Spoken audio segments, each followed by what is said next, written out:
atenção.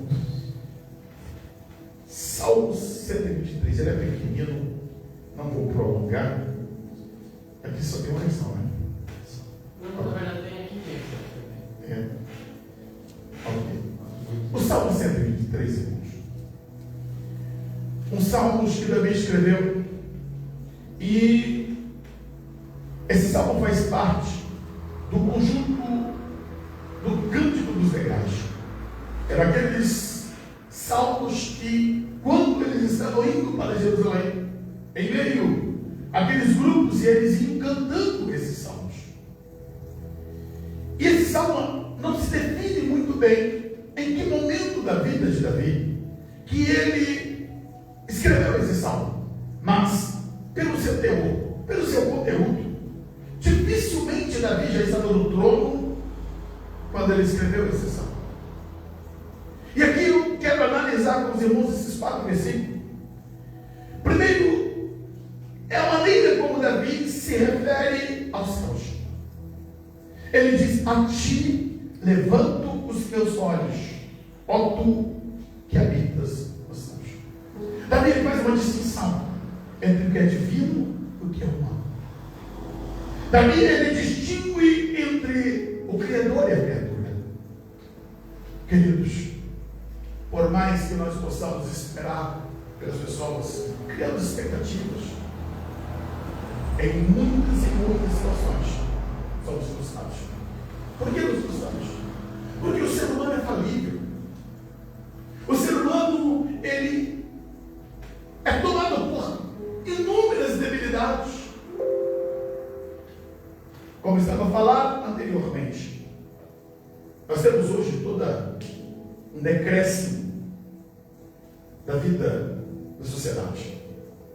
E em meio a tudo isso, vemos os lares sendo desfeitos, sendo destruídos. Os padrões de relacionamento cada vez mais indo para a lona.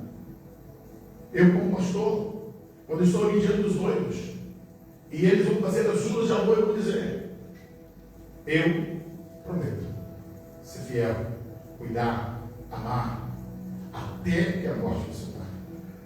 Essa lealdade, esse compromisso, ele é desfeito no percorrer do tempo. E fica marcas, feridas, crianças que não têm contato com o pai ou não têm contato com a mãe, e esses lares desfeitos vão promovendo toda uma ruptura dentro dos corações, trazendo feridas e mágoas e ressentimentos. Davi, ele diz: quando eu olho para os céus, quando eu a ti elevo os meus olhos, tu que habitas nos céus. Dos céus, irmãos, não tem frustração. Não. Lá dos céus é que vem exatamente tudo que nós precisamos. Tudo que nós temos como necessidades básicas, elementares para a nossa vida, vem lá em cima. Qual é o grande problema nosso, irmãos? É que nossos olhos estão focados na terra. E quando nós estamos focados apenas nos homens frágeis, falhos, nos homens limitados, nós tendemos a viver uma vida de frustração e de decepção. Davi, como disse, eu não consigo descrever aqui em qual momento da vida dele que ele escreveu. Mas como disse, quando vamos analisar os próximos versículos, você vai perceber que ele não está no trono ainda. Então, ao pensar aqui, Davi dizendo: a ti levanto os meus olhos, ó tu que habitas nos céus, está falando de um relacionamento que ele criou com o Senhor, entendendo que Deus não habita com os homens. A nação de Israel demorou a aprender esse contexto, irmãos, devido a eles terem assumido uma terra desde o ano 1400 a.C. Uma terra que era habitada por cananeus, uma terra que tinha um âmbito de idolatria, aquilo que você compartilhou, um âmbito de idolatria, de um panteão de deuses, o politeísmo era muito intenso. Israel, durante vários momentos, se desviou do Deus dos céus e encaminhou-se a esses enganos, esses loucos, que a Bíblia no Novo Testamento vai dizer: não era culto aos ídolos, era culto aos demônios. Os demônios fizeram um grande engano e louco em todo o território ali dos povos. Israel caiu nessa cilada. Mas Davi, Davi tem no seu coração o entendimento. Eu sei onde Deus habita. Deus não está nos tempos pagãos. Deus não está lá na fertilidade, que segundo é dito, de Azera. Não, Deus não está lá com Baal, Marduk, não. O Deus crê está nos céus. Davi tem essa paixão por Deus. Ele diz: eu elevo a ti os meus olhos, ó tu que habita nos céus. Eu sei, Deus, o Senhor está aí. O Senhor não perdeu o teu lugar, o Senhor não perdeu o teu trono, o Senhor continua aí de cima, governando, comandando tudo de cima. O Senhor enxerga, contempla tudo, irmãos. Às vezes parece que nós esquecemos onde é que é o lugar de Deus. Ele está acima de tudo. Deus está acima das tempestades. Deus está acima das nuvens negras. Deus está acima de todos os homens. E é lá de cima que Ele cuida de nós.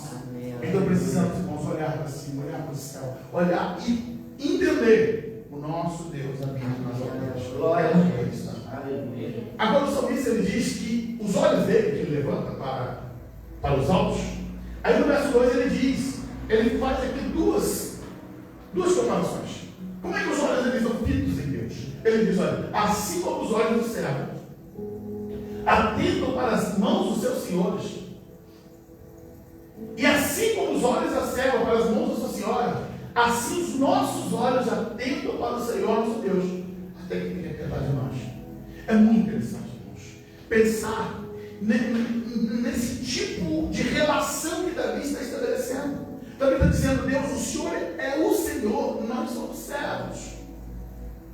A nossa postura é de necessitados.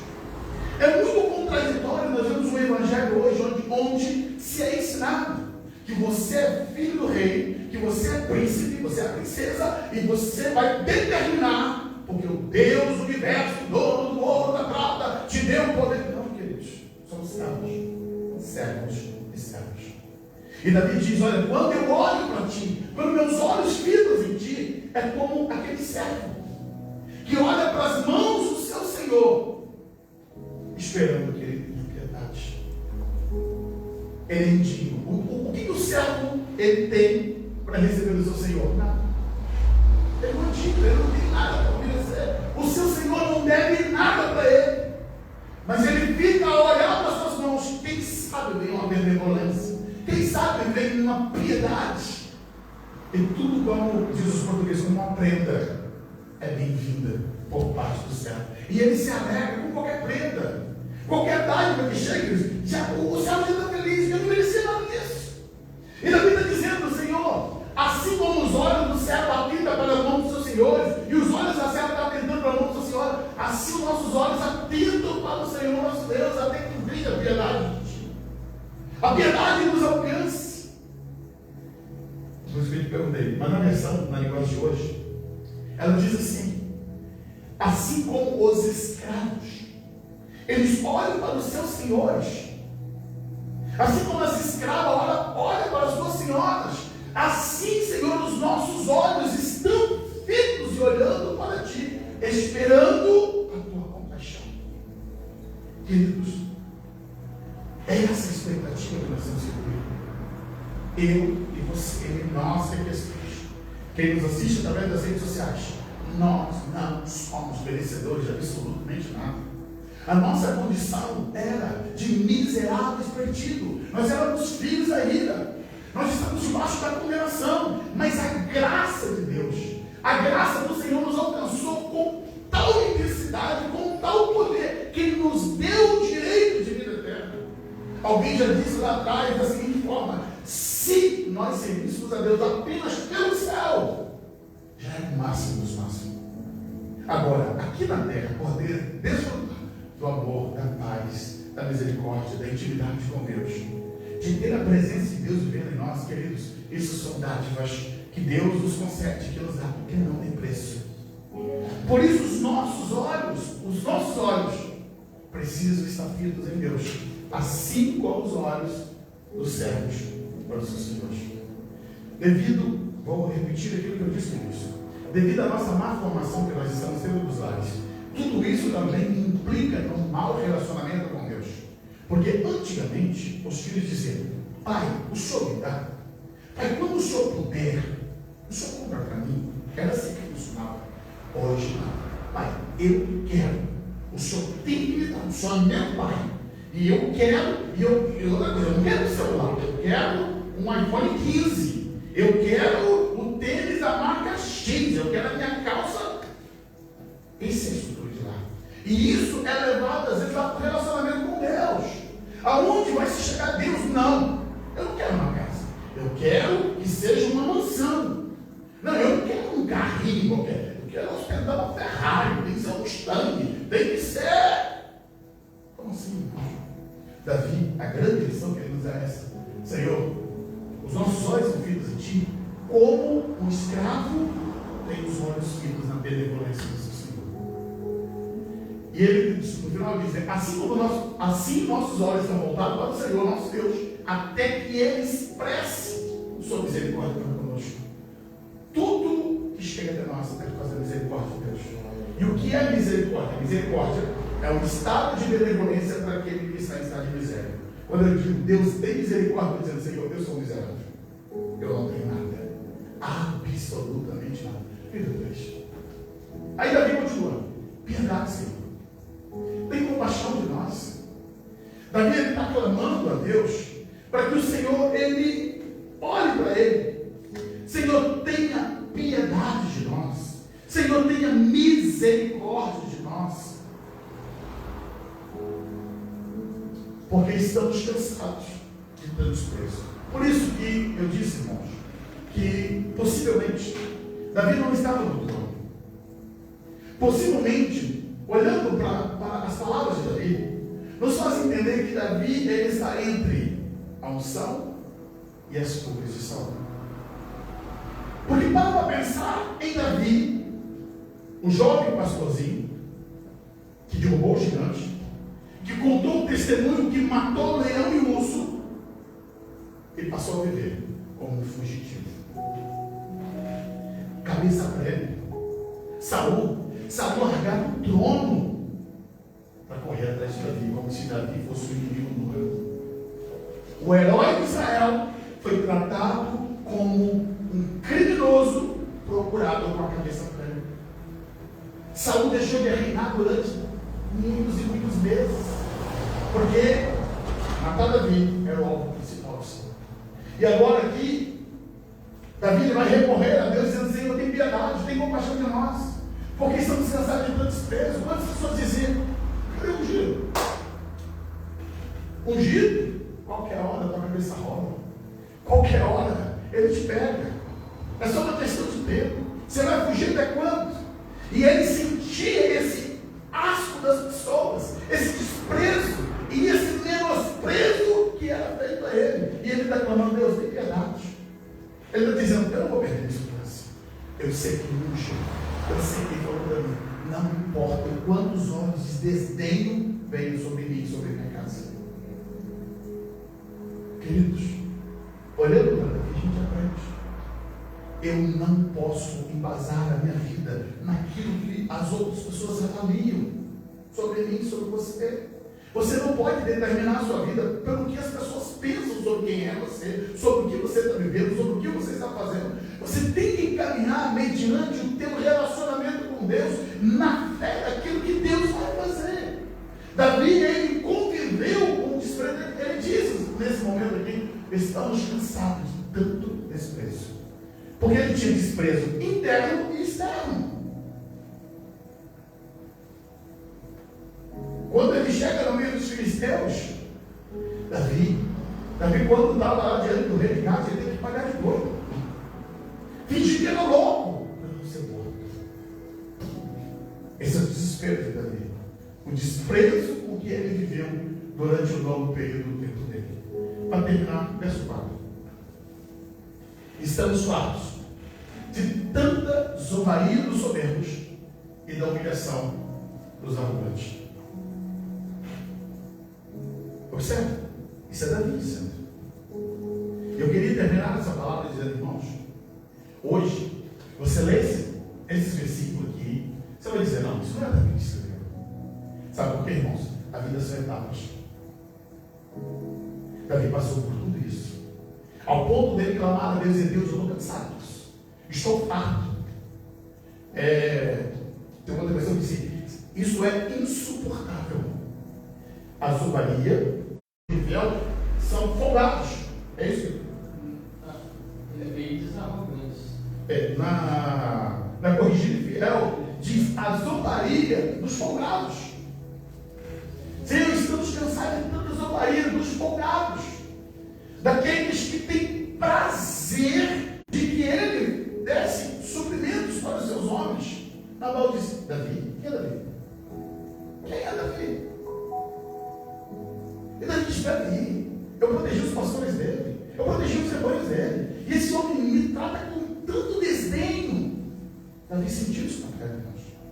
E eu termino dizendo: amados, toda história é construída de glória, às vezes tem um caminho de luta, de choro, tribulação, angústia. E eu posso garantir para os irmãos: tem um reino que espera mim, para você e a todos nós. Pastora Rosa, se você não viver as delícias dos reinos aqui na terra, no céu tem um reino. É por isso que eu sou feliz. Se não desfrutarmos aqui, nós temos convicção. Davi, ele vivenciou todo esse processo de humilhação, de desprezo de muitos, né? A ponto de alguém como Nabal dizer: o que é, Davi? Fugitivo? E menosprezou, desprezou. E Davi se sentiu tremendamente ofendido com esse desprezo de Nabal. E aqui na terra, irmãos, você tem uma herança. Você é ungido de Deus. O que significa Cristo? Cristo significa ungido. Cristãos, ungidos. Aqueles que seguem Cristo. Aqueles que seguem o ungido. Você foi ungido. Ungido para estar nas nações celestiais. Tem uma glória que nos espera, que nos aguarda. O que nós temos que suportar é o antes de chegarmos lá. Talvez na nossa trajetória vamos enfrentar as humilhações, os desprezos, vamos vivenciar tudo isso. Vamos para o verso 1. Mas o nosso coração tem que estar assim: a ti levanto os meus olhos, ó tu que habita nos céus. Jamais nos esqueçamos disso. O nosso Deus continua nos céus. O governo dele está lá, o comando dele está lá. Não são políticos que vai mudar a nossa vida, não são pessoas que vai mudar as nossas vidas, que vão mudar a nossa vida. É Ele que habita nos céus. Estou de pé. Feche teus olhos. Senhor Deus, eu oro a Ti. Te rendo graça, Senhor, porque os Teus olhos estão sobre nós. Os Teus olhos, Senhor, nos contemplam no meio das lutas, das adversidades. Os Teus olhos, Senhor, nos vê, Senhor, quando somos motivo de escárnio, de zombaria, de desprezo. Mas os nossos olhos estão fitados em Ti, Senhor.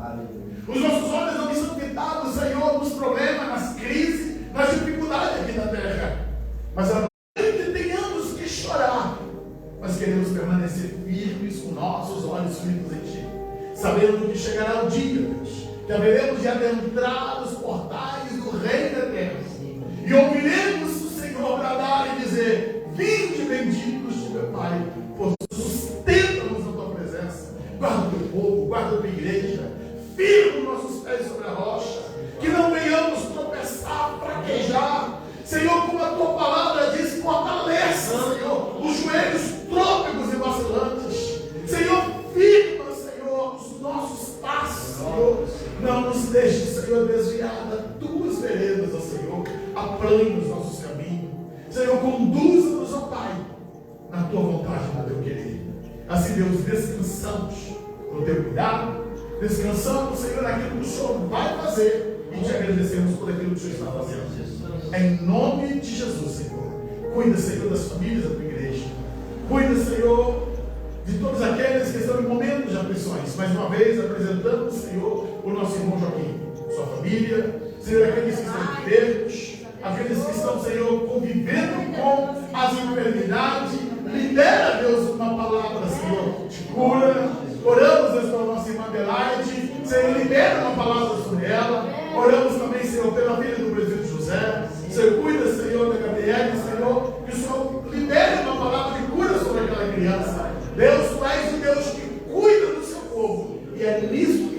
fortaleçamos o nosso coração.